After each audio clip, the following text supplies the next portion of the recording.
నుంచి నేటి వరకు ఫస్ట్ లో కేసీఆర్ చెప్పినటువంటి దొంగ మాటలకి ఊరు భాషకి ఏదో వీడేమో చేస్తాడేమో అని ఆశపడ్డారు. కానీ ఎప్పుడైతే వీడు దొంగ అని తెలిసిందో ఇంకెప్పుడు వాళ్ళ మీద మంచి ఇమేజ్ లేదు కాబట్టి ఇలా బీఆర్ఎస్ వచ్చే అవకాశం నాకైతే కనిపిస్తలేదు. పట్టణాల్లో హైదరాబాద్ లో వచ్చింది అంటారు, అబ్సల్యూట్ నాన్ సెన్స్. హైదరాబాద్ లో ఉన్న లేబర్ వాళ్ళకి చిల్లర ఇచ్చి వాళ్ళతో ఓట్లు వేయించుకున్నారు.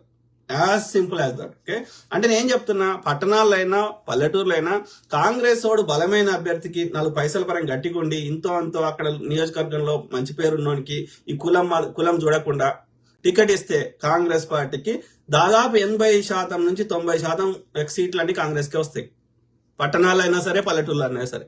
కాకపోతే రేవంత్ రెడ్డి దుర్మార్గుడు ఎక్కడో చోట ఈ బీజేపీతో కాంప్రమైజ్ అవుతాడు. ఆ చంద్రబాబు నాయుడు ఆ బీజేపీని అడ్డు పెట్టుకుని బెదిరించి కాంగ్రెస్ పార్టీకి రేవంత్ రెడ్డి ద్వారా ద్రోహం చేపిస్తున్నాడు. ఓకే, దాన్ని యాక్సెప్ట్ చేయలేం. దురదృష్టం ఏంటంటే రేవంత్ రెడ్డి కాకుండా మిగతా